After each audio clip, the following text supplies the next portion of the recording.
for everyone else on the call as well? Yes, madam. Okay, thank you. So we'll start. I don't want to waste any more time.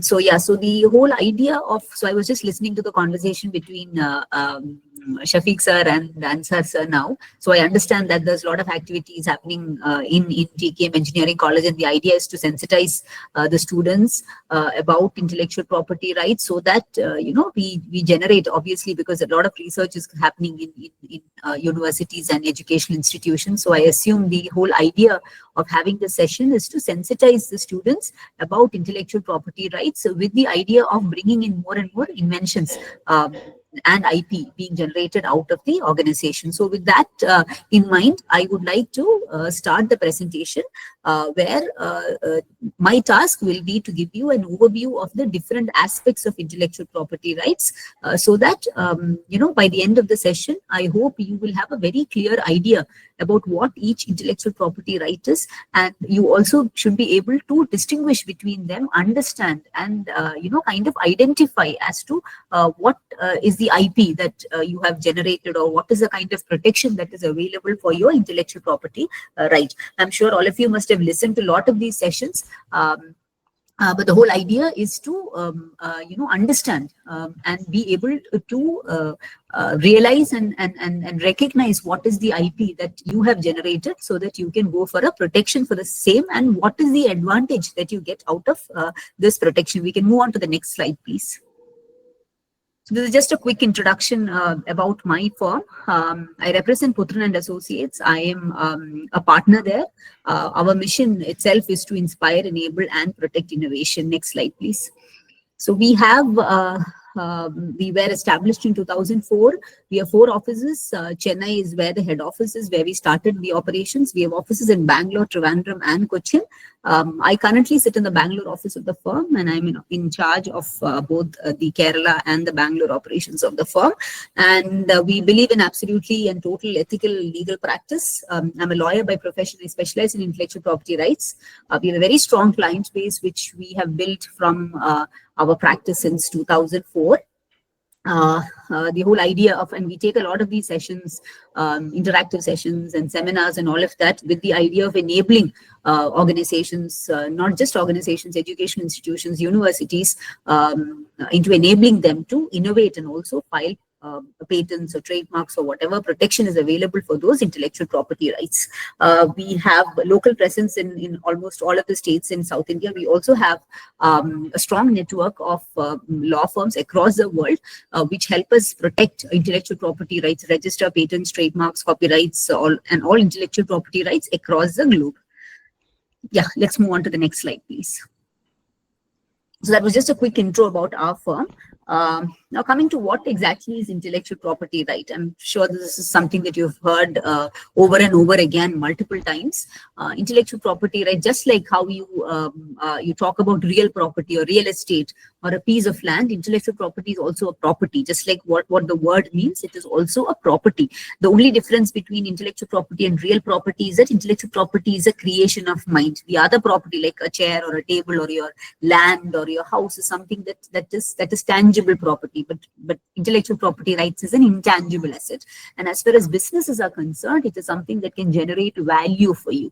But just like real property or real estate or your house or your piece of land, you have to also develop your intellectual property right. What do you do when you have a piece of land, or what do you do when you have a house? You will maintain that house, right? You will develop it. You will probably create a fence around it to make sure that nobody else trespasses onto it.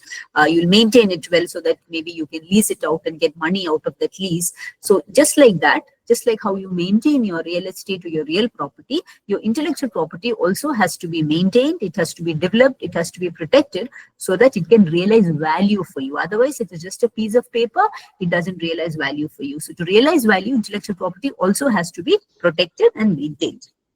Next slide, please. Now, what is the significance of intellectual property, right? Now, I believe all of you, I always believe in startups. I have worked with a lot of startups, so I am very passionate about protecting intellectual property rights of startups. So I assume all of you, also have that in you to start of your own businesses or being entrepreneurs in future. So what is the importance of intellectual property rights for entrepreneurs? Any idea? The importance of IP lies in the fact that if you have an IP, if you have an intellectual property, if you don't protect it, you may lose it to others. Somebody else may get a protection for it, and you may lose your right to protect your or realize the value for your intellectual property right.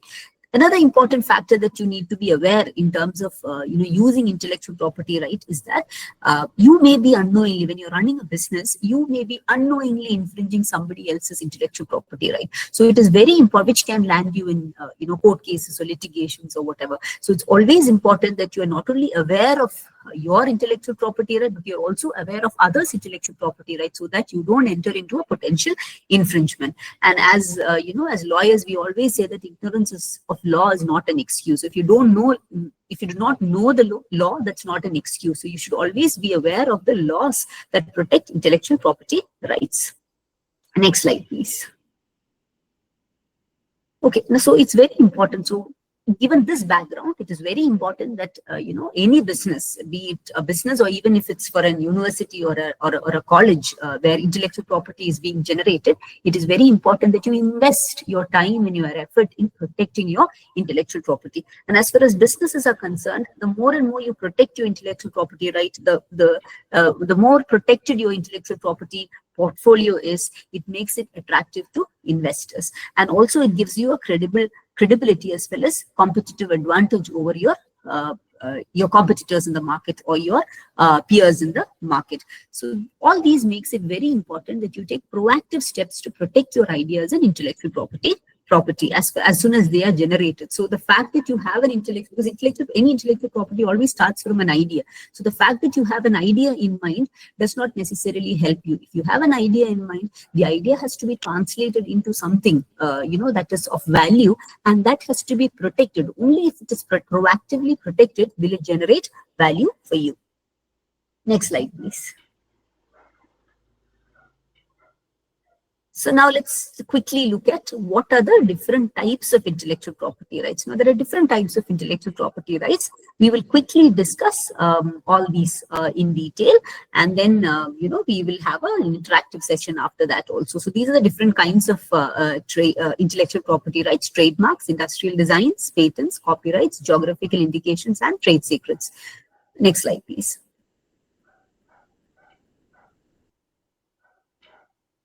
Okay, now where do we protect these intellectual property rights? So if you have a trademark, or if you have a patent, or if you have a copyright, how do you protect it? You protect your intellectual property right by registering it before the Government of India Intellectual Property Offices. Now, which are the Government of India Intellectual Property Offices? For trademarks, you can register your trademarks in any one of the trademark offices or trademark registries that are situated in Chennai, Mumbai, Delhi, Kolkata, or Ahmedabad. For patents, you can file your patents in any one of the patent offices, the Government of India patent offices in Delhi, Mumbai, Chennai, or Kolkata. Copyright office, there's only one copyright office in India where you can register your copyright, which is in Delhi. The designs office, there's only one design office in India or designs registry in India, which is in Kolkata. And for geographical indications, you only have the option of filing it before the Geographical Indications Registry, which is in Chennai. So the trademark office, the patent office, the designs office, and the Geographical Indications Registry, all of these come under the Controller General of Patents, Designs, and Trademarks, which sits in Mumbai as of now. And all of these come under the Department of Industry and Commerce. So this is where we actually prepare and file our applications for registration of your different kinds of intellectual property rights. This is just for your information. Next slide, please. Okay, now let's discuss what is a trademark. Now, all of these images that you see on the screen are very familiar to you. What are these? These are either words. There are some words like, let's say, for example, Mercedes-Benz or Pepsi. These are words. A trademark can also be a logo. Let's say, for example, if you see the three-pointed star symbol on a car, you will immediately know that the car comes from Mercedes-Benz, right? So logos can also be trademarks. Trademarks can also be shape. For example, the shape of the Hershey's chocolate, that is also a trademark. It can be a tagline. Let's say, for example, when the moment you hear, let's say, I am loving it, or you know that, okay, you're talking about McDonald's burger, right? Or just do it. That's the tagline of Nike. So all of these are trademarks. It can also be a packaging. It can be a symbol. It can be a signature. It can be just a numeral, or it can even be a combination of all of these. All of these can be considered as trademarks. Next, please. Next slide, please. So these are all traditional trademarks, that is logos, symbols, words, which immediately help you recognize a particular product or a service. Now, apart from these traditional categories of trademarks, there are some categories of trademarks which are called non-traditional trademarks or non-conventional trademarks. A classic example of non-conventional trademark is the sound trademark of MGM Studios. When you watch the Tom and Jerry cartoon, you would have listened to or watched the advertisement of MGM Studios, where there is a roaring lion. That sound of the roaring lion is a registered trademark of MGM Studios. The sound can also, because the sound is so associated, the moment you hear the sound, you know that it is MGM Studios advertisement. So sound can also be a trademark. Color can be a registered trademark belonging to a particular party. A classic example is the red color sole of Christian Louboutin shoes. It's a luxury shoemaker. Their shoes has a unique red color on the sole of the shoes. So that can be used only by Christian Louboutin shoes, because that is a registered trademark. Another example of sound trademark is the Netflix tick sound. So when you switch on Netflix, I'm sure you must have all listened to the tadam sound that comes when you switch on Netflix, right? That sound is a registered trademark of Netflix. The shape of Hershey's chocolate. Movement or motion can also be a registered trademark. A classic example of movement trademark or motion trademark is the old Nokia phone. When you switch on the Nokia phone, you see an image of two hands coming together to form a handshake, right? That movement is a registered trademark. The upward movement of the Lamborghini cars, the doors of the Lamborghini cars, is also a registered trademark. So movements can also be registered as trademarks. Next slide, please. So these are all non-conventional trademarks or non-traditional trademarks, which are also eligible for protection as trademarks. Now, there's a lot of difference between, a lot of people confuse between trademark and trade name or business name. So how do you identify a trademark from a trade name? Trade name is a name of your business or the name of your company. An example would be Anand Milk Union Limited. That is the name of the company that manufactures Amul. So Anand Milk Union Limited would be your corporate name or your business name or your trade name, but not your trademark. But Amul would be Amul, or Taste of India would be considered your brand name or your trademark. So there's a difference between trademark and trade name. A trade name can also become your trademark, but these two has to be distinguished from one another. Next slide, please. So what is the function of a trademark? Why do you need trademarks? Why do you need to protect your trademarks? The reason is that, see, when you, let's say, for example, you're going to a supermarket, right? And how do you choose? And you want to buy a brand of chocolate. How do you choose the chocolate that you want to buy? You choose it with the help of the name, right? The name of the chocolate. You want to buy Nestle. You want to buy Kit Kat. So how do you choose Kit Kat out of the whole lot of things that you see on the shelf? You take the trade, or you take the product based on the packaging, right? The packaging, or the moment you see the Kit Kat packaging or the name Kit Kat, you know that it comes from Nestle. So that is how. So the primary function of a trademark is that it indicates a source of the product. When you hear or when you see the Nestle name, or when you see the Kit Kat name, you know that it is coming from Nestle. So it's a Swiss chocolate, or it's made by Nestle. So trademarks are source indicators. When you see a car with the 3-pointed star symbol, you immediately know that, okay, this car is manufactured by Mercedes. So trademarks are source indicators. The moment you see a trademark, which can be a logo, a label, or a product packaging, or a color combination, or a color scheme, you identify the source of that particular product. Trademarks also assure you the quality, right? So the moment you see let's say a Lindt chocolate, you know that, okay, the chocolate comes with a certain level of quality that is assured with it. It also is an indicator of the goodwill of the business, and it also indicates the awareness that the brand has amongst the general public. Next slide. So now coming to choosing of trademark. So how important it is to choose a trademark. Now, and how do you choose a trademark?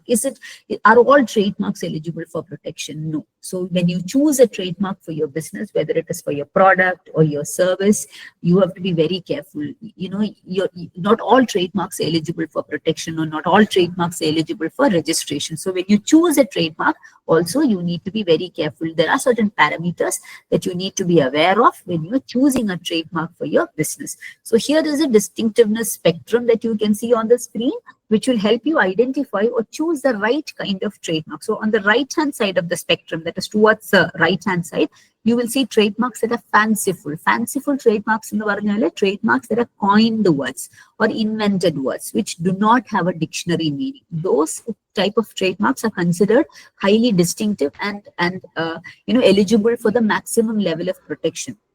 These are brands that you created on your own. They don't have a dictionary meaning. An example would be KitKat or Xerox or Haagen-Dazs. These trademarks have no, or these words have no dictionary meaning. So, and because they don't have a dictionary meaning, and because they are invented by you yourself, it is eligible. It is considered the most distinctive category of trademarks and eligible for protection. Now, the next category of trademarks are called arbitrary trademarks. Now, what are arbitrary trademarks? Arbitrary trademarks are words that have a dictionary meaning, but they do not indicate, or they don't have anything to do with the product or the services on which the trademark is used. A classic example is Apple, right? Apple is a fruit, but what is Apple?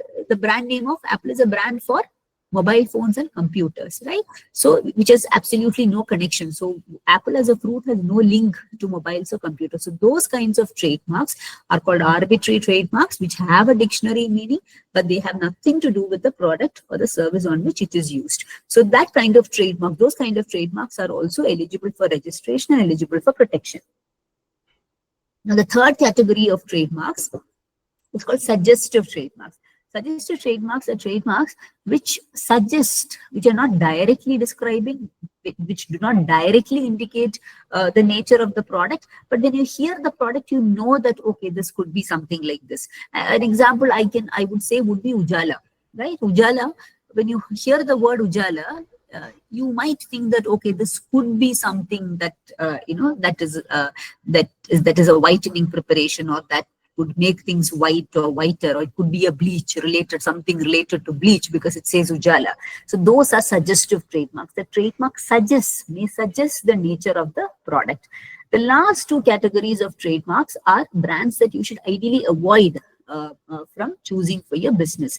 One is descriptive trademarks. Those are trademarks which are highly descriptive, which very clearly describe the nature of your product. For example, American Airlines, or let's say carpet cleaning company for carpet cleaning services, right? Those are directly describing. When you, or Make My Trip, for example, Make My Trip is also a directly describing trademark. When you hear the trademark itself, you know that, okay, they're a tour operator, or they help you book your travel tickets or something like that. So it is a directly descriptive trademark. So the last two categories of trademarks are trademarks that you should ideally avoid from using for your business or your product or your service. The first three categories, rather the first two categories of trademarks, are the trademarks that you should ideally choose if you intend to start a business, or if you want to name your product or your service.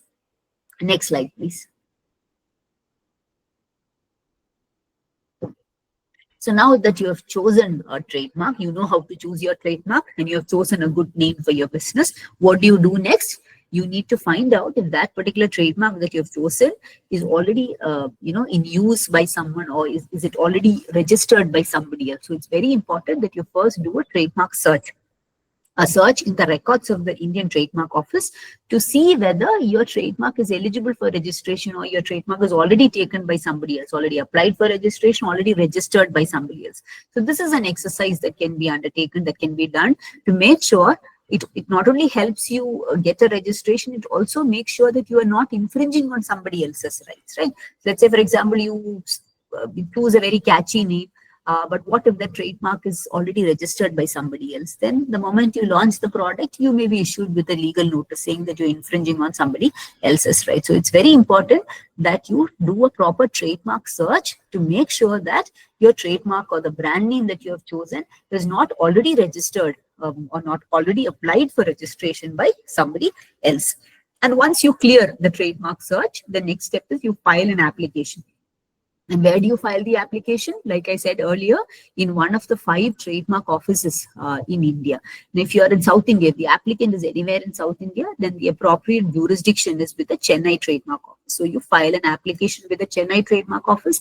The office will allot a number to your application. Then the office will proceed to examine your application, where the office will search its own database and see if there are any similar trademarks on record. Then they will not allow registration for your trademark. The trademark office will also, the examiner will also see if your trademark is a directly descriptive trademark, or if it's a common name or a generic name. Then also it is not eligible for registration. So that is when the earlier slide comes into play, the distinctiveness spectrum. So if you choose a common name, obviously it will be objected. But if you choose a very distinctive name that is, coined by you or invented by you, then it will not be objected on those grounds. So after examination, the trademark office will give you a report.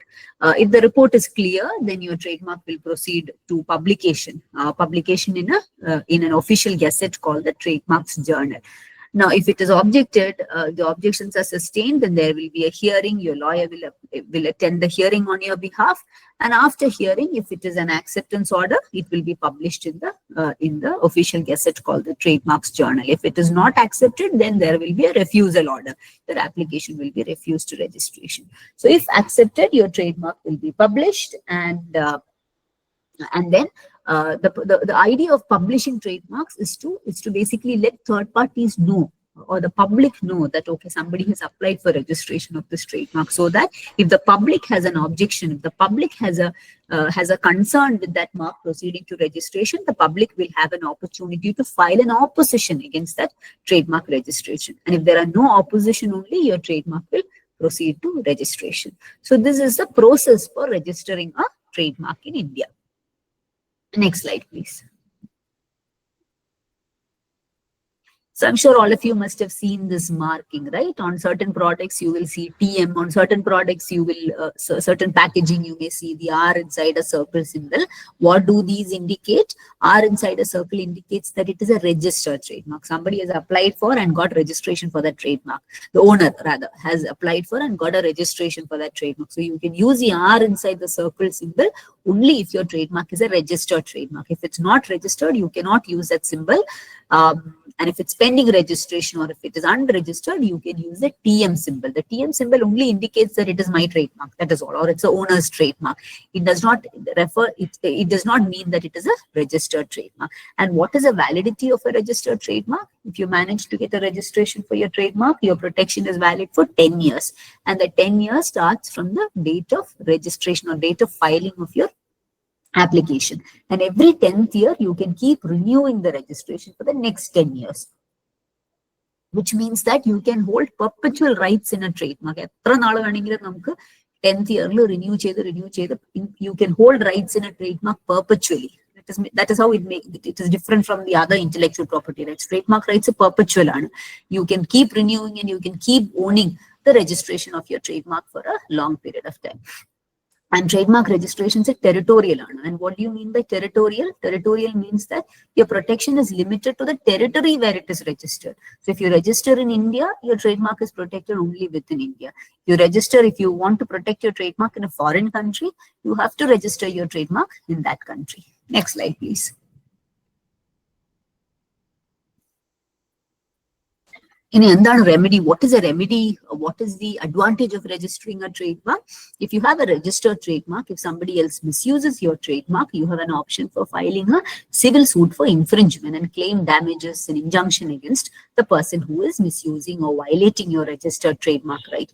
But if you don't have a registered trademark, then your option of challenging a misuser or somebody violating your trademark rights is only by filing a suit for passing off. So difference between passing off and infringement is that in an infringement suit, the burden of proof is on the, in lawyers' language, the burden of proof is on the defendant to prove that I have not violated my rights, because prima facie case is in favor of the plaintiff. But in passing off, because you don't have a registered trademark, the burden of proof is on the plaintiff to prove that the party has misused my trademark, it has caused confusion among the public, he is misleading the public and all of that. So the burden of proof is higher in case of passing off. So that is why it becomes very important to register your trademark, so that if there is an instance of misuse or instance of violation of your right, you can straight away file a suit for infringement of a registered trademark. Next slide, please. Yeah, this is a very classic case. The first one that you see there is a classic case of trademark infringement where VIP came up with a brand of underwear which is called Benz, and they used an image on their product packaging which very much resembled the three-pointed star symbol of Mercedes. Now these two products are entirely different, right? One is a brand of clothing or undergarment, and the other one is a car. But still, the court held that VIP was infringing on Mercedes-Benz's trademark and ordered VIP to stop using this particular name Benz, as well as the image of which resembled the three-pointed star symbol. Another example of infringement where somebody has very clearly copied not only the name Alpenliebe, you can hardly make out the difference between the two, right? The one on the left is the actual trademark Alpenliebe, and the one on the right is a very closely similar trademark, a very clear case of counterfeit or trademark infringement, where not only the name has been copied, a very similar name is written in a very similar way, the packaging has also been copied, the color scheme has been copied, all of these have been copied, and it's a very clear case of trademark infringement. Next slide, please. Any doubts on trademarks? Any questions? I'm asking this so that I can stop talking for some time. Any doubts? Anyone?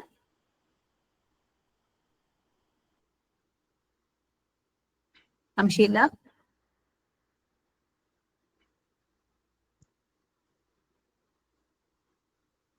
Shall we move on to copyrights then? Yes, miss. Okay. So I'll move on to copyrights then. So copyright is a next category of intellectual property, right? You understood what trademark is, right? Trademark is a brand name. The easiest way to explain trademark is a brand name that is used to indicate or indicate your product or a service that you are manufacturing or marketing. That is the easiest way to define a trademark. What is copyright? Copyright is another category of intellectual property, right? Copyright is the exclusive right that is granted to an author or a composer of a work. And what is the right? It gives you the absolute right to publish, print, reproduce, or sell the copies of the original work for a certain period of time. So what has copyright? To enjoy copyright, you need to own some work. You have to be the author or composer of a work. And what are these categories of works over which there are copyright? We'll discuss in the next slide, please. Okay, so what are the rights? What are the categories of works that have copyright in them? One is literary, dramatic, or musical works. Let's say, for example, you've written a piece of poem, or you have composed a music. Your musical notations are eligible for copyright protection. A book that you have written, an article that you have published, all these are eligible for copyright because you have composed the work, you've authored the work, so you've created something, right? And that creativity has to be either in literary format where it is a writing, or it can be a musical work, or it can be an artistic work. For example, you have designed a logo, or you have designed a caricature, or you've drawn a painting, or you've you've created a cartoon image, all of these are eligible for protection as copyright as an artistic work. Computer programs also in India are categorized under copyright eligible or copyright protection eligible categories of work.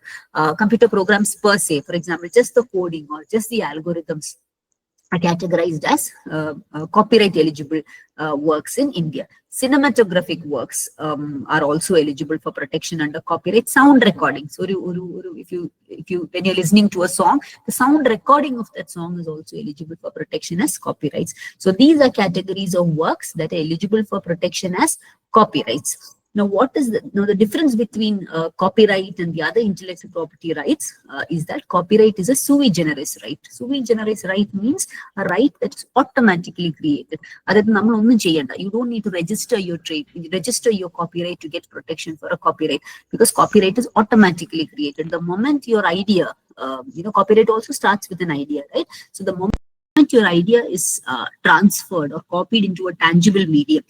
So let's say you have a story in mind. That story is written on a piece of paper or on a computer. Immediately your copyright is there. You own copyright over that. So when the moment the idea is transformed or copied into a tangible medium, copyright is automatic. So copyright is a sui generic right, a right that is automatically created the moment the work is created and transformed into a tangible medium. Next slide, please. And what does copyright protect? Copyright does not protect the idea. What copyright protects is the expression of your idea. Let's say, for example, how do I explain this? Let's say there's a cricket match happening in a stadium, and two reporters are going to watch the match, and they are going to cover that match in an article, right? So their idea is the same. Let's say it's an India-Pakistan match and one of them wins. So the basic idea behind the match is the same.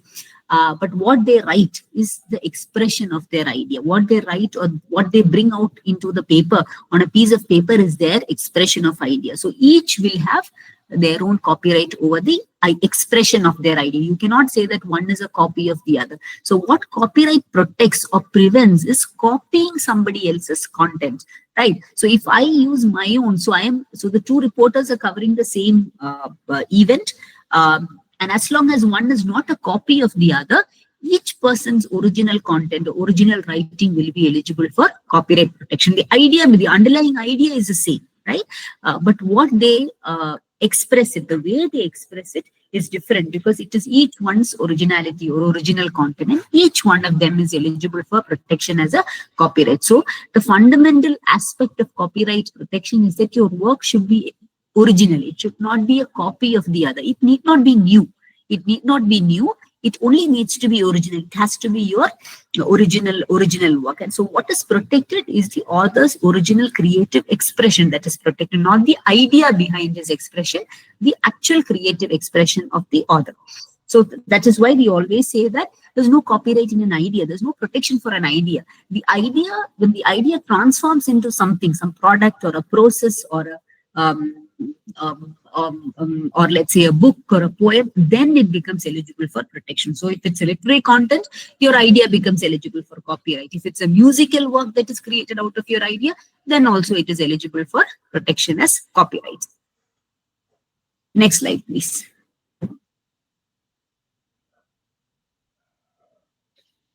So like I said earlier, copyright being a sui generis right, it is not compulsory to register copyright. It is an automatic right. So you need not necessarily register your copyright, but still it is always advisable to register copyright, so that when you get a registration for copyright from the Copyright Office, law is giving you a statutory right, saying that this is your original work. So you can file an application before the Copyright Office in New Delhi. Your application will be examined, and if there are no objections, it will be registered. So when you see the C inside circle symbol, right? This is something that you commonly see when you read books or, on websites and all, you see the C inside a circle symbol. What does that mean? That does not necessarily mean that it is a registered copyright. It just means that it is somebody's copyright. Because he has created it, he owns the copyright on that work. And this is a copyright notice. So this is a common thing that people do.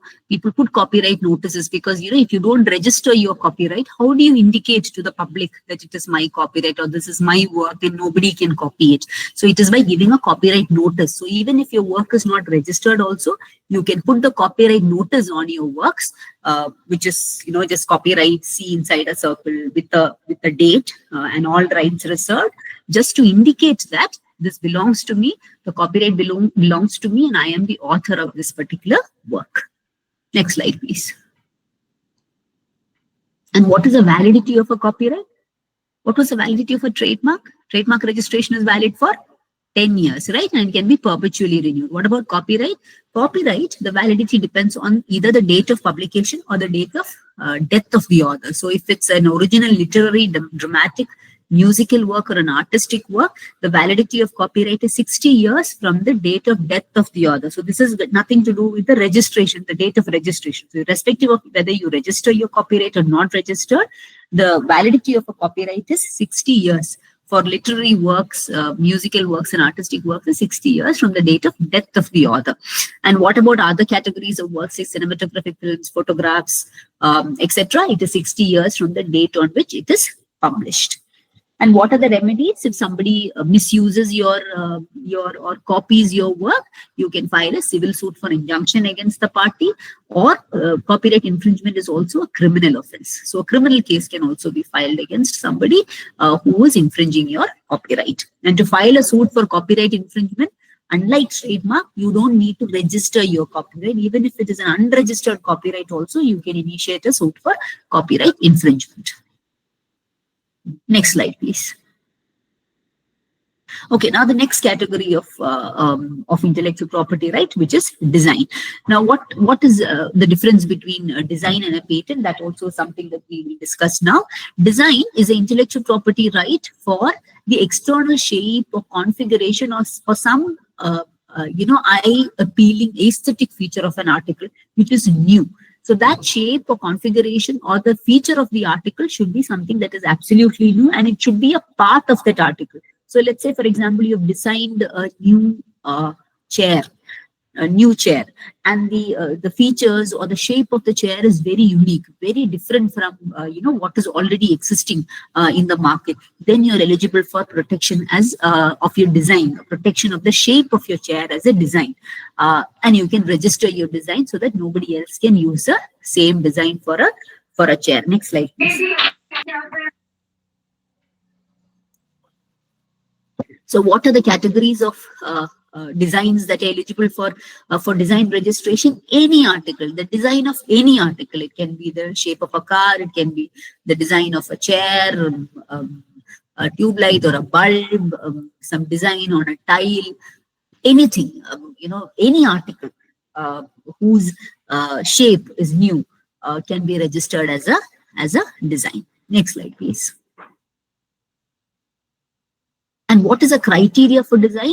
Are all designs eligible for registration? No. The criteria for design registration is as stringent as patent registration. So to be eligible for design registration, your design that you have invented should be absolutely new. It should not be published anywhere in the world. If you yourself publish your invention or your design also, it is not eligible for design registration. So absolute newness or absolute novelty is a criteria for design registration. It should not have been published anywhere in the world.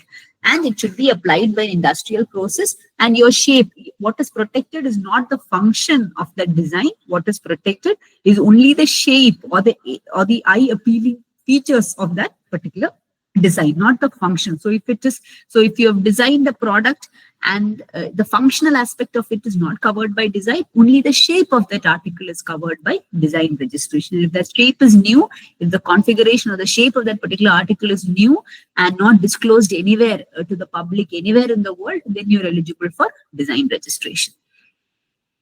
Next slide, please.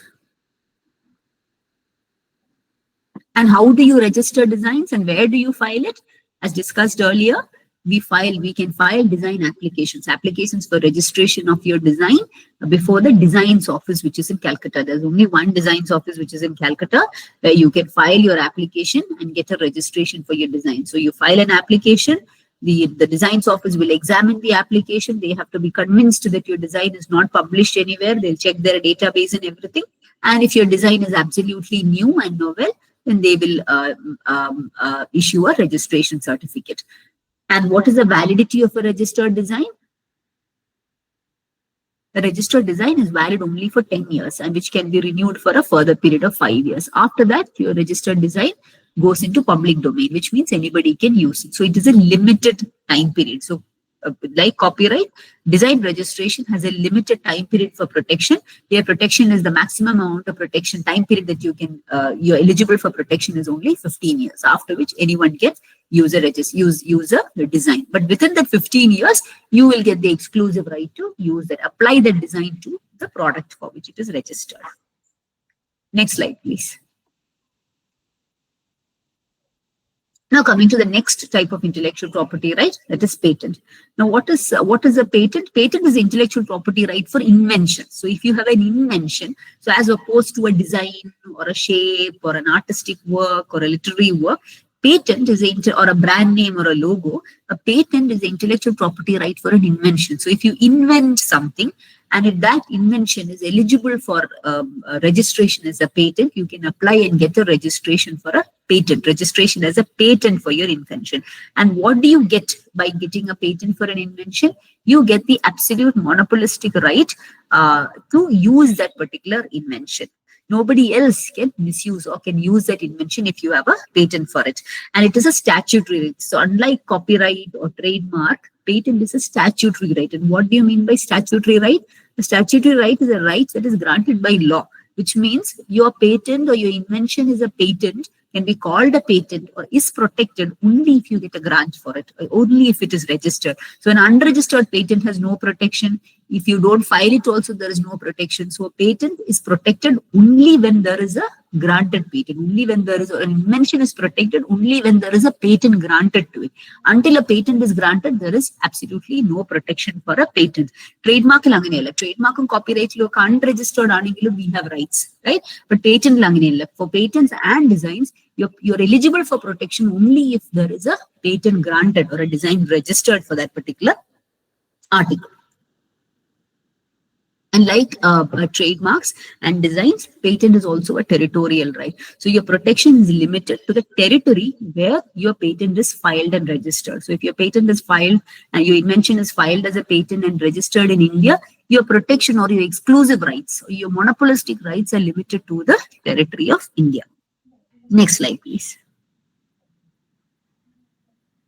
So are all inventions eligible for patents? No. You cannot say that all your inventions are eligible for patent. So for an invention to be eligible for patent, it has to satisfy certain criteria. Now, the first and foremost criteria is the same as designs. That is, your invention has to be absolutely new.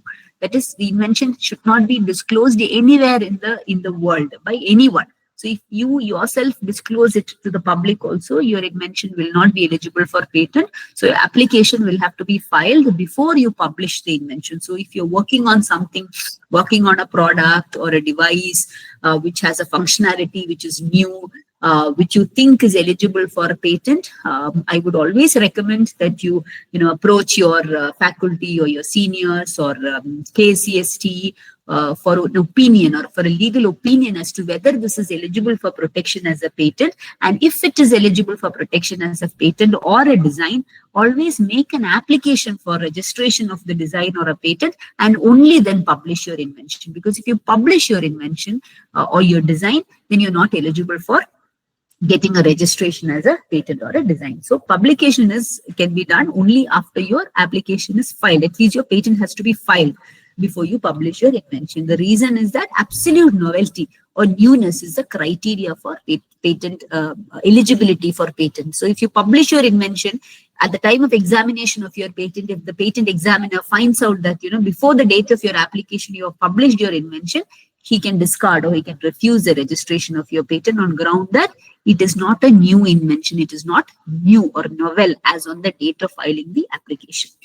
Now, the second criteria, very important criteria for patentability is inventive step or non-obviousness of a patent. Now, this is a very subjective criteria, rather difficult to convince the examiner also if it is raised. Now, what do you mean by inventive step? Inventive step means that your invention should not be, what do you call it? Should not be an obvious invention, or should not be obvious to somebody that is skilled in that particular field. Let's say, for example, if your invention is something in the field of physics or astrophysics, I may think that is, I have absolutely zero background in, I have zero background in astrophysics. So I may think that this is a very fantastic invention, but I am not the person who should judge it. A person skilled in that field should not be able to derive that invention from what is already existent there. So if a person who is skilled in the field thinks that, oh, this is something that I have also thought of, then it becomes ineligible. Then it becomes ineligible for a patent. So your invention should not be obvious to a person who is skilled in that particular field. So when I say obvious, it does not mean simple. So simple inventions can be patented if it is not obvious. So simplicity and obviousness should not be confused. Simplicity is different from obviousness. If it is obvious to a person that is skilled in that particular field or technology, then it becomes ineligible for registration as a patent. Now, the final criteria is utility. I'm sorry, utility or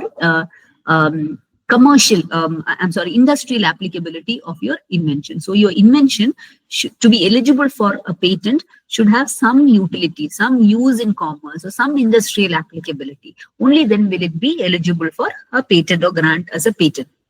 Now, this can also be considered as workability.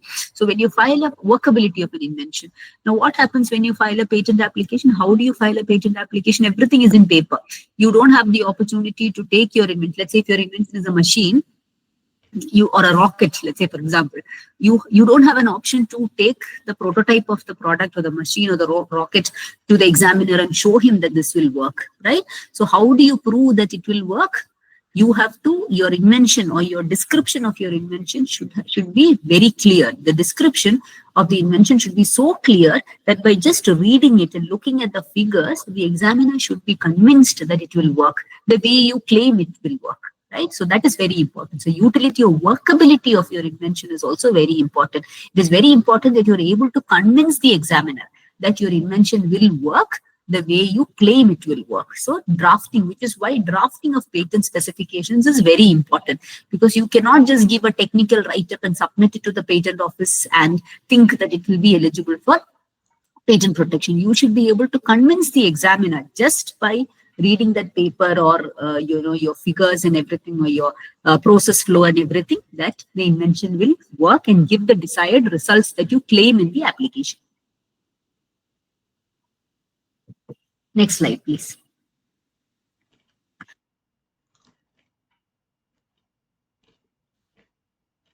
So apart from these criteria, the three important criteria, there are certain categories of inventions which are already categorized as non-patentable inventions in the Patents Act, which is explained in Section 3 of the Patents Act.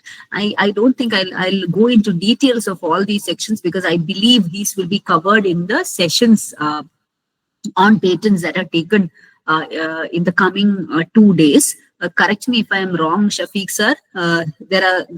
You're going to have very detailed sessions on patents, right? Tomorrow and day after. So can I skip these slides where I discuss the inventions that are not patentable, etc.?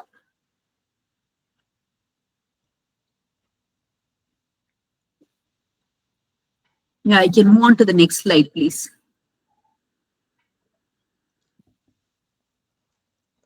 So like I said earlier, apart from the three important criteria, there are several categories of inventions that are not eligible for patent, that are considered inherently non-patentable under Section 3 of the Patents Act. So when you file an application for registration or grant of a patent, you have to also make sure that your invention does not fall under any of the non-patentable categories of inventions under Section 3 of the Patents Act. Next slide, please. Now, this is a very important slide. Some general information, some do's and don'ts for inventors. or prospective inventors who are working on some research or development, and who feel that there should be something, there will be something that is potentially patentable in future. So these are things that you should always keep in mind if you're looking at patenting or considering patent as a future project. One must always maintain records of your research, because these research records become very valuable information for patent attorneys to draft the specification of your patent. So all research should be properly maintained so that you can share it with your patent attorney and help the attorney draft the specification for you. Second point, something that we already discussed, if you're looking at patenting or filing a design application, do not publish your invention before you file the application. Always file a patent application and then publish your invention. There is no objection to secret working of your invention in a lab or anything, but publication or any publication which is available to the public would be a potential bar to the impediment to the registration of your patent. And very important, always conduct a patent search. See, patent is a very expensive affair. It takes a lot of time and effort. So before you invest a lot of time into preparing and filing application, paying your patent attorney, and filing an application and all of that, it is always important that you do a patent prior art search, a proper patent search, to find out whether your invention is eligible for patent, whether it is already published anywhere in the world. Now, I understand that there will be a very detailed session on patent prior art searches tomorrow. So please listen to that session so that you understand what is the importance of patent prior art searches and why is it being done before you file a patent application. The idea of doing a patent prior art search is to assess the first criteria, the number one criteria of patent eligibility, which is novelty. Is your invention eligible for patent? Is it published anywhere in the world in any other? The publication can be in let's say another scientific journal. It can be in another patent document filed in some other country also. All those can be a bar to the registration of your a patent. So searches, patent prior art searches are very critical before you file a patent application. And finally, always keep in mind that in patents, because it is a statutory right, it is always the first to file that has priority. So if I have invented something and I have not filed a patent application, I have kept it with me, I have been doing a lot of research and I file it after 2 years. But in between, just 2 days before I file my application, if somebody else files an application for the same patent, it is that person who will get priority over me because he filed the application first. So in patent, first to file has always as priority, and for the same reason, it is always advisable to file your patent application as early as possible. In fact, you don't need to wait for your entire invention to be ready or your prototype to be ready to file a patent application. Even, as soon as your idea has taken a definite shape, your research has reached probably 3/4 of its stage, and you know how the product is going to develop into, at that stage you can file a patent application so that you can save on time, right? Because the more you delay filing your patent application, the chances of losing novelty are there. So always file your patent application as early as possible. And then file it with a provisional specification followed by a complete specification, all of which will be discussed in the sessions tomorrow. So I'm not going into those details. And finally, like I said earlier, it is always important that you choose a patent attorney to draft the specification, because a patent specification is a techno-legal document. So there's a lot of, it has to be drafted with a lot of care. The reason being that, like I said earlier, it's not possible for you to bring your product to the examiner and show him that it will work. You should be able to convince him with the write-up, with the figures, that it will work and give the desired result. So the way you draft the patent specification is also important. And so it's equally important that you choose someone, a patent agent or a patent attorney who is skilled in the field to be able to draft a proper specification. Next slide, please. So like I said earlier, patent is a territorial right? So if you file a patent in India, your invention is protected only within the territory of India. So what do you do if you want to protect your invention in other countries? Obviously, you have to file and register your patent in each of those countries. And for that, there is something called a patent cooperation treaty. I am not going into the details of the patent cooperation treaty because my colleague who is taking the session on 20th will explain that, PCT and how you file patent applications in foreign countries in detail. Next slide, please.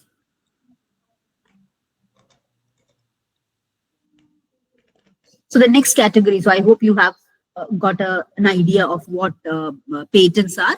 Let's move on to the next intellectual property right, which is geographical indications. Geographical indications or GIs. I'm sure all of you must have heard of GIs. What is a GI? GI is a brand name or the name of a particular product which has some quality that is attributable to the origin of that particular product or the territory from where that product originates. It can be an agricultural product, it can be a natural product, it can be a manufactured product, it can be a handicraft. But what is the uniqueness? The product should have some uniqueness, some quality that distinguishes it from other products, and that quality is attributed to the geography or the place where that product originates. Next slide, please. So I'm sure all of you are familiar with all these things.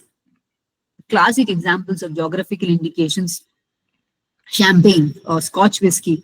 All whiskeys are not Scotch whiskies. You can call a whiskey a Scotch whiskey only if the whiskey comes from Scotland. Similarly, champagne. Champagne is actually a particular type of sparkling wine that is made from grapes that comes from the Champagne region in France. So you can call a sparkling wine a champagne only if the grapes that is used to make that particular wine comes from Champagne region of France.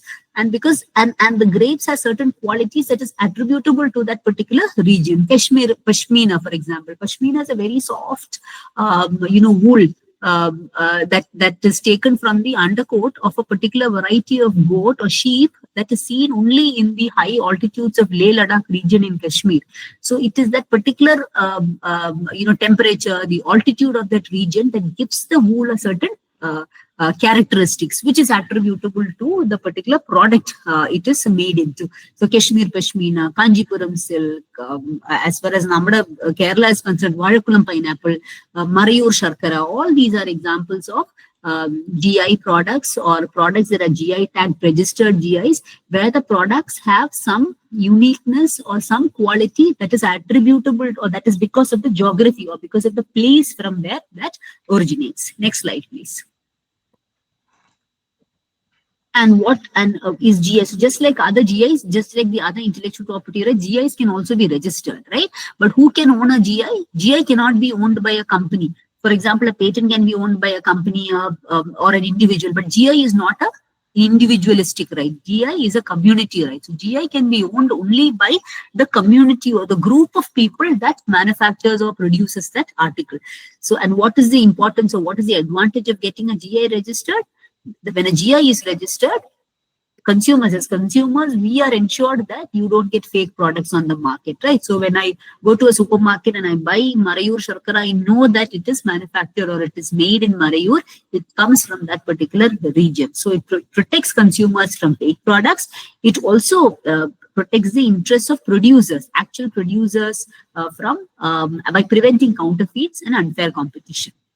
So the whole idea of registering a GI is to promote the economic prosperity of producers. Because if you look at most of the GIs, not talking about foreign GIs, but the local GIs, the Indian geographical indications, the producers are all in the unorganized sector. So the whole idea of registering GIs is to make sure that their interests are protected. So, and nobody copies that GI, nobody uses that name on a non-GI product. Next slide, please. Okay, now if we have the time, are we running out of time? Sir, shall I continue? Yeah, sure, madam. Sure, madam. Okay, thanks. Okay. So now we discussed, different types of intellectual property rights, right? So we discussed patents, trademarks, copyrights, designs. So in all these cases, we talked about registration, right? We talked about registration where you prepare and file an application for protection of your design or protection of your patent. So you've invented something.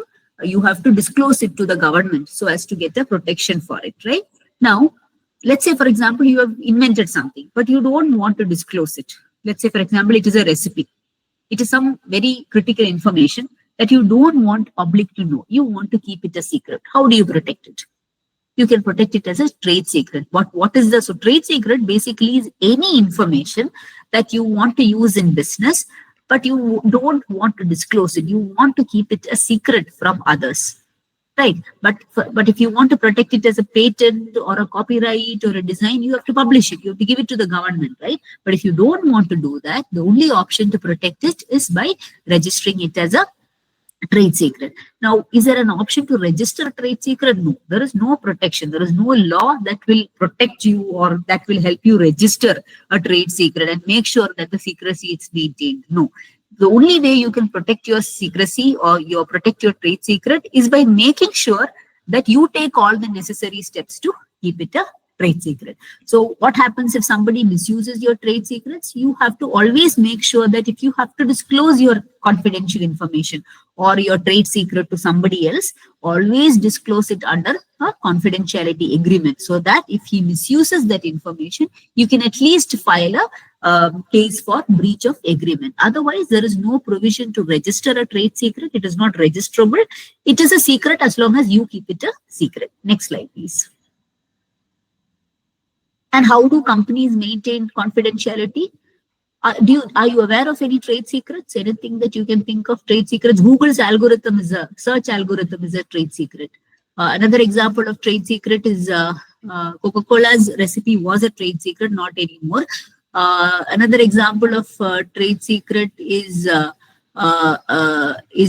formula that New York Times bestseller, everybody would have heard of. Our using the formula to choose the bestseller among the books. That is also a trade secret that is not known to anyone. A lot of companies in Kerala, especially, masalas, their combinations, their recipes are kept a trade secret. How do they keep it a trade secret? The combination or the recipe is known only to a very few people within the company. It could be just 1 or 2 people, right? And when it has to be disclosed to someone, let's say, for example, if it has to be manufactured, then obviously it has to be disclosed to the person who is manufacturing it or the company that is manufacturing. And in that case, it will be disclosed only under a term of confidentiality or under an agreement of confidentiality, which will ensure that the party will not disclose it to a third party. So when companies have confidential information or when companies have trade secrets, they always label that information as confidential so that they do not want public to misuse it or even their employees to misuse it, and always restrict access to databases, servers, or computer programs that have these confidential information.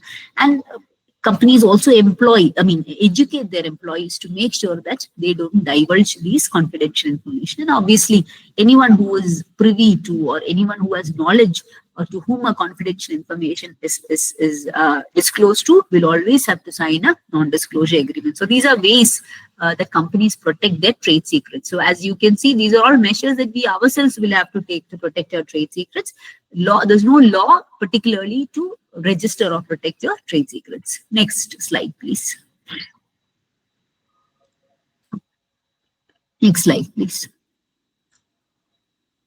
So just as, all these brand names, your copyrights and trademarks, patents and all of that, your company name, your domain names, your social media accounts are also eligible for protection as all these are intellectual property rights. If you're running a business, your domain name is also intellectual property, right? So always important that you protect your company name, you register your company name, you register your trademarks as domain names, and all of that. Your social media accounts are also, because, right now, most of the businesses happen through the internet, right? So in this era, your social media accounts are also very important.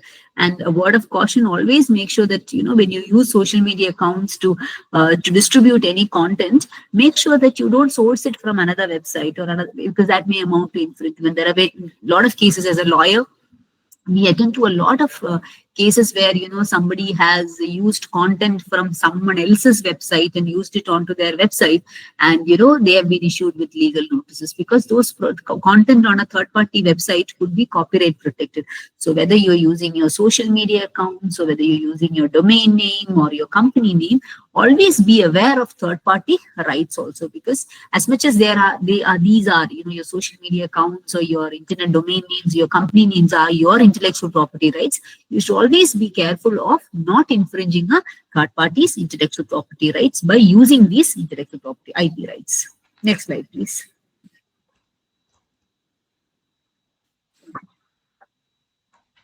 So these are some of the, so just a wrap up of what we discussed so far.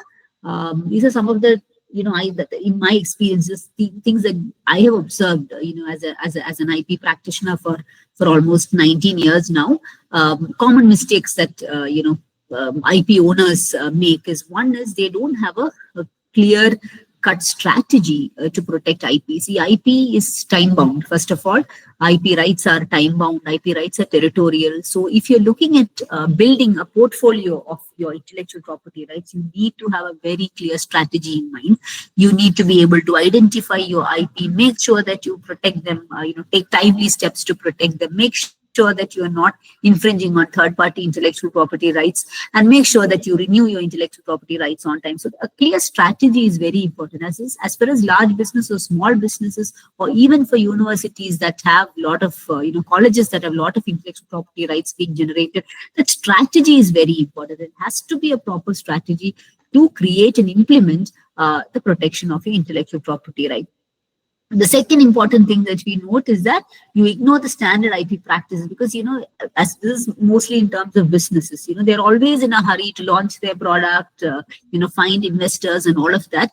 IP always takes a backside, right? But it will be too late by the time they realize that, IP is as important as the other assets of the business. So having a standard IP practice is also very important for any business. Finally, the third important step is proper document foundation. A lot of times we see that, something that I've noticed in many companies is that, there's no document foundation. There'll be a lot of employees, they may not have employee agreements, they may not have confidentiality agreements with their employees. All of these can create problems in future. So having proper document foundation for your business is also very important. Confidentiality controls, obviously when you're dealing with patents, or when you're dealing with trademarks or trade secrets or whatever intellectual property rights, it's always important that you have proper confidentiality controls, proper confidentiality agreements signed with people that deal with your intellectual property rights. And finally, the most important business, do it yourself.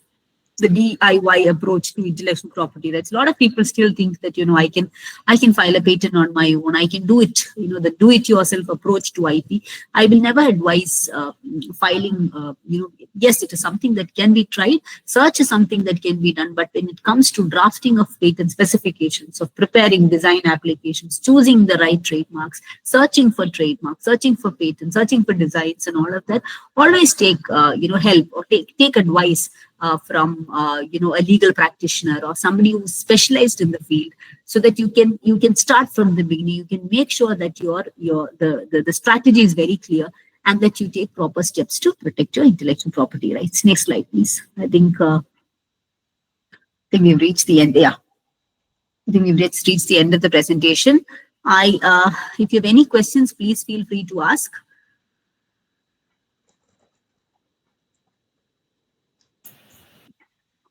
Madam? Yeah, yes, sir. That was a nice presentation. You have kept your energy right from the starting to the end, the same energy you have shown. And that was a very informative session. Almost 105 participants were there till 8:15. Okay, and that shows that was a very interesting session. And I have one question, that is, can you suggest some job opportunities for the students after completing BTech? What are the job opportunities in the intellectual property rights field? For BTech students, sir, one is, there's a lot of scope for patent agents, right? In fact, a lot of patent agents that work in our office are also BTech or MTech qualified, but they need to clear the patent agent examination.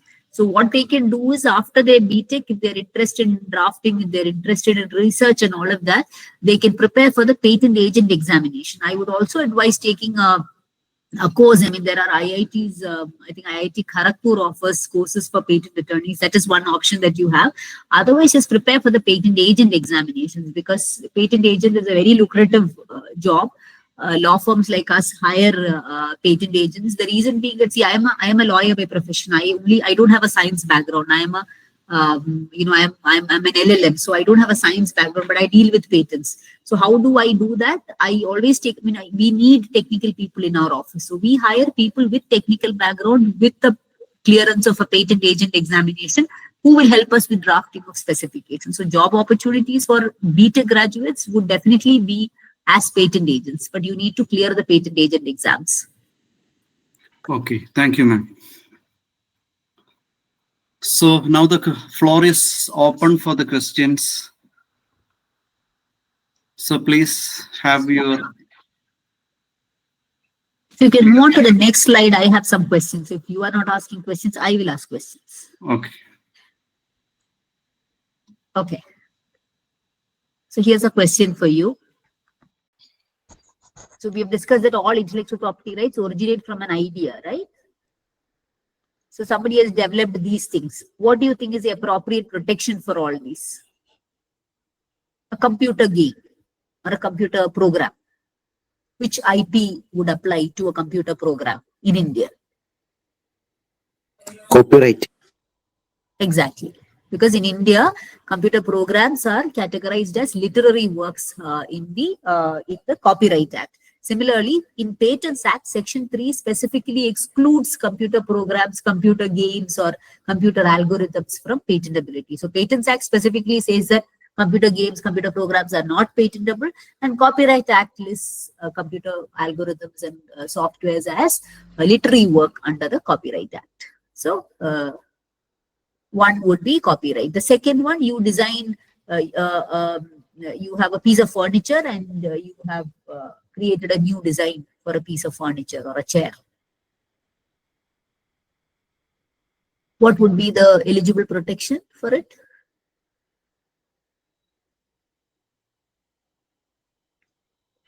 It would be design, right?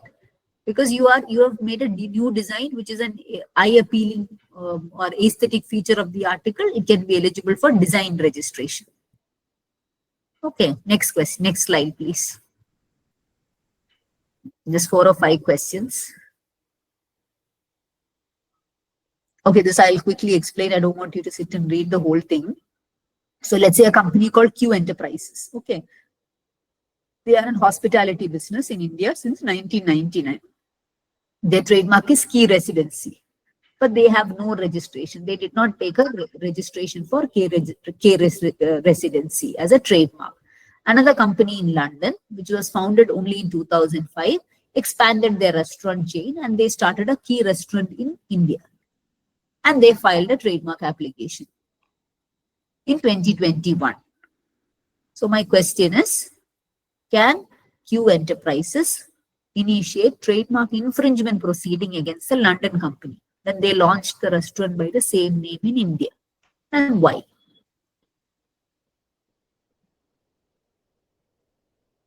Any idea?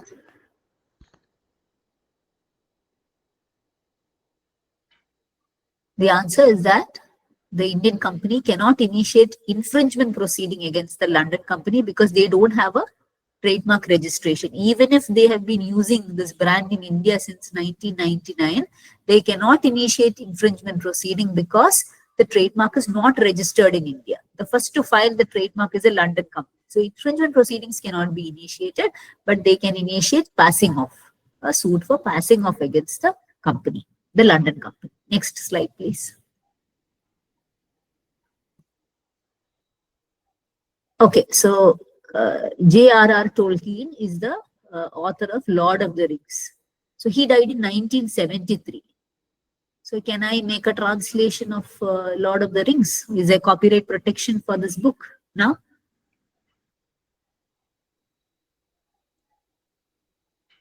What is the term for protection of copyright in a literary work, in a book?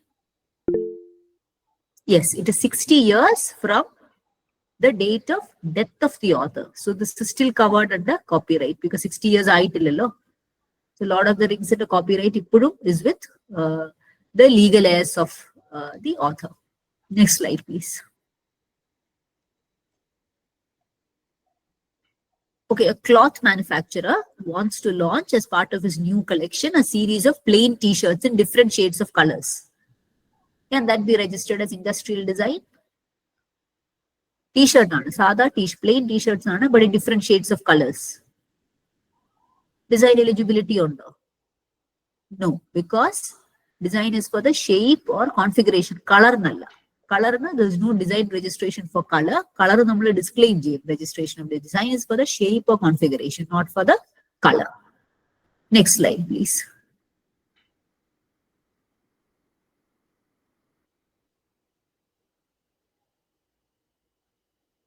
Okay. Just discuss that. Invention. You have invented something, right?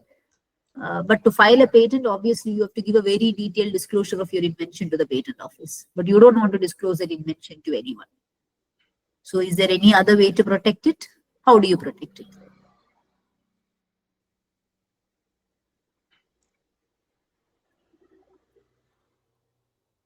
Yes, you can protect it as a trade secret, but other than there's no provision to register your trade secret. You have to maintain the secrecy. You have to take all the necessary steps to maintain the secrecy of your invention. That is the only way you can protect your invention if you don't want to disclose it to the government or to the public. I think there's one last question.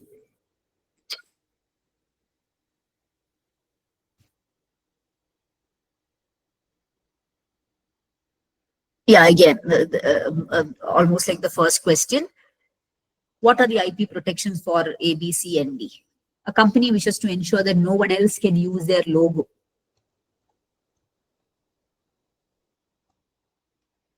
Trademark and also copyright. Because logo is an artistic work, yes, logo can be registered as a trademark and you can protect it. But because logo is an artistic work, it is also eligible for copyright protection.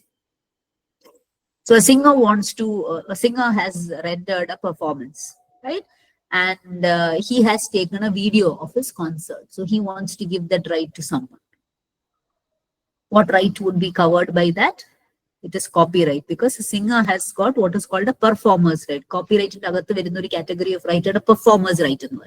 The singers or a dancer or somebody who's performing something will have the exclusive right to make copies or make an audio or video recording of his performance. Exclusive right to copyright. It is called a performer's right. That is covered by copyright. So I have discovered or I have invented a new way to process milk so that there is no fat in the products made from it. So it's a process. How can I protect it? It is a process to make a product. It is also eligible for patent. So patent covers not only product, it can also be a process to make a product that is also eligible for patent protection, provided it is absolutely new and it is not disclosed anywhere in the world. It has to be new. So if this process is, let's say, if this process to reduce fat content in milk is already disclosed, let's say it is already disclosed in a patent application filed in China or US, then you will not be eligible for patent in India. So even if your patent is going to be filed only in India, the process has to be, or what is being claimed in your patent has to be new across the world, not just in India. The novelty has to be across the world. And finally, a company wants to invest in product packaging. So, they've designed a new packaging for, let's say, if it's a chocolate, they have designed a new packaging, a new color scheme, a new design for their product packaging. And they want to make sure that this product packaging is not copied by anyone. How do they protect it? It cannot be trade secret. It has to be trademark. It cannot be design, because design is only for the shape. The product packaging, if it's a shape, it can be a design. If the shape of the packaging is different, the shape of the packaging is new, then it can be a design. But otherwise, if it's the artistic work, the color scheme, the imagery that comes on the product packaging that needs to be protected, then it is trademark. A simple example is the product packaging of, let's say, a KitKat chocolate. The wrapper, the product packaging of, the Pepsi bottle, the blue and red color combination that you see, all those are eligible for trademark. So product packaging, if it relates to the artistic images or the logos or the artistic content that you see there, they can be registered as trademarks. But if there's something in the packaging that has uniqueness in the shape of the packaging, then that can be registered as a design, provided it is not disclosed to the public. Yeah, I think that's all from my side. I hope you got a clear idea of, at least I know from the answers that many of you, understood at least the difference between the different kinds of IP and will be in a position to, kind of understand or at least distinguish what each kind of intellectual property is. Any other questions, anyone? Hi, ma'am. Hello. Yeah, go ahead, sir. Ma'am, actually, I'm a faculty from the with a computer background. Department So I of, have a sir? doubt. Either department ആണ്? Department Artificial Intelligence ആണ്. Computer Okay, Science okay, sir. background.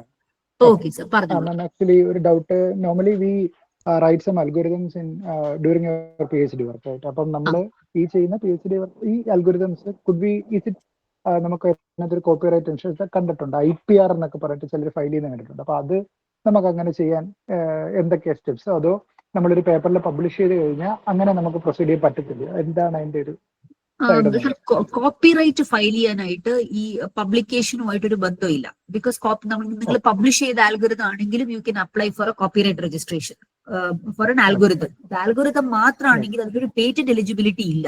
പേറ്റന്റിൽ മാത്രമേ നമ്മൾ publish ചെയ്യാൻ പാടില്ല എന്നൊരു requirement ഉള്ളൂ. Copyright file ചെയ്യാനായിട്ട് നമ്മൾ പബ്ലിഷ് ചെയ്തതാണെങ്കിലും നമുക്ക് കോപ്പിറൈറ്റ് ആപ്ലിക്കേഷൻ ഫയൽ ചെയ്യാം. പക്ഷെ നമ്മളൊരു ആൽഗോരിതം പബ്ലിഷ് ചെയ്യുമ്പോൾ തന്നെ നമുക്ക് ഓട്ടോമാറ്റിക്കലി കോപ്പിറൈറ്റ് ആയി. അപ്പൊ അതുകൊണ്ട് copyright registration is not mandatory. Okay. അപ്പം നമ്മൾ കോപ്പിറൈറ്റിന്റെ ആ ഒരു സ്റ്റേജസിലേക്ക് പോവുകയാണെങ്കിൽ നോർമലി അപ്പൊ നമ്മൾ അവരെന്താ ഇൻഷുർ ചെയ്യുന്നത്? അതിനകത്തൊരു അപ്പൊ അവരെങ്ങനെ ക്രോസ് ചെക്ക് ചെയ്യും? നോവൽറ്റി ആണോ നോക്കുന്നത്? അതോ വെരി ഡിഫിക്കൽട്ട്. ഇപ്പൊ ആൽഗോരിതംസ്, കമ്പ്യൂട്ടർ സോഫ്റ്റ്വെയർ ഒന്നും അവർക്ക് ഒരു രീതിയിലും ചെക്ക് ചെയ്യാൻ പറ്റത്തില്ല. അതിനുള്ള ഒരു സിസ്റ്റം ഒന്നും നമ്മുടെ കോപ്പിറൈറ്റ് ഓഫീസിലൊന്നും ഇല്ല. ബട്ട് നമ്മളത് പല കമ്പനീസും ഫയൽ ചെയ്യാറുണ്ട്. കമ്പ്യൂട്ടർ സോഫ്റ്റ്വെയറിന് പലരും ഫയൽ ചെയ്യാറില്ല. അതിന്റെ ഒരു റീസൺ എന്താന്ന് വെച്ചാൽ, ഇപ്പൊ ഫോർ എക്സാമ്പിൾ സോഫ്റ്റ്വെയറിലാണെങ്കിൽ നമ്മൾ ഇന്ത്യയിൽ കോപ്പിറൈറ്റ് ആപ്ലിക്കേഷൻ ഫയൽ ചെയ്യണമെങ്കിൽ സോഴ്സ് കോഡ് കൊടുക്കണം, ഒബ്ജക്ട് കോഡ് കൊടുക്കണം. സോഴ്സ് കോഡ് പലരും ഡിസ്ക്ലോസ് ചെയ്യാൻ തയ്യാറാവില്ല. അതുകൊണ്ട് തന്നെ നമ്മൾ കമ്പ്യൂട്ടർ സോഫ്റ്റ്വെയറിന് കോപ്പിറൈറ്റ് ആപ്ലിക്കേഷൻ ഫയൽ ചെയ്യുന്നത് വെരി റെയർലി ആണ്. പിന്നെ ഇത് ഞാൻ പറഞ്ഞത് അൽഗോരിതംസിൽ നമ്മളിത് റൺ ചെയ്ത് റണ്ണബിൾ കോഡൊക്കെ നമ്മൾ അന്നേരം കൊടുക്കേണ്ടി വരും. അതിന്റെ കോഡ് കൊടുക്കും. അതിന്റെ ഔട്ട്പുട്ട് എല്ലാം നമ്മൾ കാണിക്കേണ്ടി വരും അല്ലേ? കാണിക്കേണ്ടി വരും. നമുക്ക് എന്താണോ പ്രൊട്ടക്ട്, ബിക്കോസ് നമ്മുടെ എക്സ്പ്രഷൻ ഓഫ് ദാറ്റ് ഐഡിയ ആണ് പ്രൊട്ടക്ട് ചെയ്തിരിക്കുക. അപ്പൊ നിങ്ങൾ എന്ത് ഡിസ്ക്ലോസ് ചെയ്യുന്നു അതിനാണ് നിങ്ങൾക്ക് പ്രൊട്ടക്ഷൻ. Okay okay. അത് ഈ നമ്മൾ നോർമലി പേറ്റന്റിനൊക്കെ അപ്ലൈ ചെയ്യുന്ന പോലെ ഒരു ടൈം പീരീഡ് ആണോ ഇതിനുള്ളത്? നോർമലി മറ്റേതൊക്കെ 1 year എടുക്കാറില്ല. അത്രയും ഒരു ടൈം പീരീഡ് ഇതിനൊക്കെ ഉണ്ടാവാറുണ്ട് രജിസ്ട്രേഷൻ കിട്ടാനോ? കോപ്പിറൈറ്റ് രജിസ്ട്രേഷൻ നോർമൽ കേസിൽ ഒബ്ജക്ഷൻ ഒന്നും ഇല്ലെങ്കിൽ 6 to 8 months കിട്ടാറുണ്ട്. ഓക്കെ ഓക്കെ മാം, ക്ലിയർ ആണ്. Thank you. Thank you sir. Okay.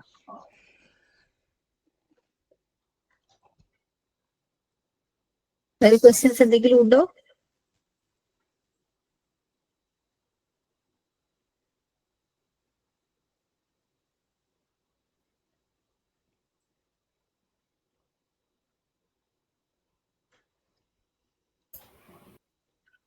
Any other queries?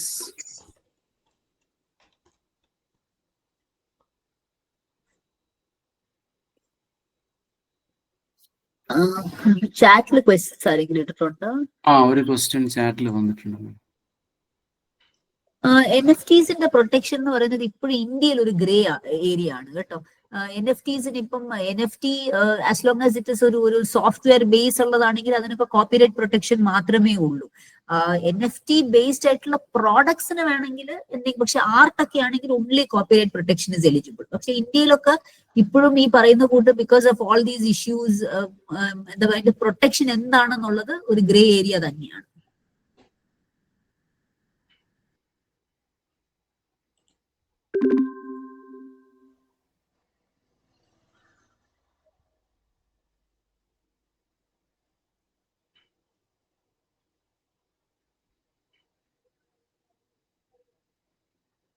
എന്നാലും നമുക്ക് കോള് വൈൻഡപ്പ് ചെയ്താലോ sir, if there are no further questions. Hello, Dhanush. Yes, sir. Yeah. Good evening, everyone. A heartfelt thank you to Ms. Parvathy Prasannan for her insightful session on intellectual property rights. Her expertise has been truly valuable. I also extend my gratitude to the organizing team and all participants for making this session a success. Thank you and have a wonderful evening. Thank you very much. ഒരു കാര്യം കൂടെ, നാളെ നമ്മൾ 7 o'clock നമ്മൾ 7 to 8 ആണ്, ഇതേ ടൈമാണ് നാളത്തെ നമ്മൾ പറഞ്ഞിരിക്കുന്നത്. പക്ഷെ മറ്റന്നാൾ നമ്മുടെ കോളേജ് ഓപ്പണിംഗ് ആണല്ലോ. അപ്പം എങ്ങനെയാണ്, നിങ്ങൾക്ക് എല്ലാവർക്കും 7 to 8 കയറാൻ പറ്റുമോ, അതോ നമ്മൾ മോർണിംഗ് സെഷനിലേക്ക് മാറ്റണോ? നിങ്ങൾ നമ്മുടെ ഗ്രൂപ്പിൽ ഒന്ന് പറയുകയാണെങ്കിൽ നമുക്ക് അതനുസരിച്ച് ചെയ്യാം കേട്ടോ. കാരണം എനിക്ക് നാളെ രാവിലെ മാറ്റണമെങ്കിൽ ഷഫീഖ് സാറിനോട് ഇന്ന് വൈകിട്ട് തന്നെ എനിക്ക് പറയണം. അപ്പൊ അത് നമ്മുടെ ഗ്രൂപ്പിൽ എല്ലാവരും ഒന്ന്, ഓൾറെഡി വാട്സപ്പ് ഗ്രൂപ്പിൽ എല്ലാവരും ഒന്ന് ഡിസ്കസ് ചെയ്തിട്ട് പറയണേ. ഞാൻ പറഞ്ഞത് എല്ലാവരും കേട്ടല്ലോ അല്ലേ? ഹലോ, ക്ലിയർ ആണല്ലോ? യെസ്,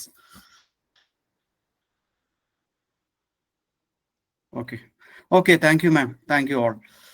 സാർ അതിലേ സാർ സാർ ഇപ്പൊ എന്തായാലും സാർ ഒന്ന് നോക്കിയിട്ട് പറയുക. രാവിലത്തെ ടൈമിങ് ശരിക്കും എനിക്ക് സ്പീക്കറിനോട് കൂടെ സംസാരിക്കണം. കാര്യം അവർക്ക് വല്ല ഹിയറിങ്ങോ മറ്റോ ഉണ്ടെന്നുണ്ടെങ്കിലേ നമുക്ക് നോക്കാം. എന്തായാലും സാർ ഒന്ന് നോക്കിയിട്ട് സാറ് പറയുക. നമുക്ക് പുള്ളിയുടെ കൺവീനിയന്റ് ടൈം നോക്കിയിട്ട് നമുക്ക് ഫിക്സ് ചെയ്യാം. ശരി സാറൊക്കെ. ഓക്കെ സാർ, അറിയിച്ചാൽ മതി. ഓക്കെ, ശരി, ഓക്കെ. Thank you all.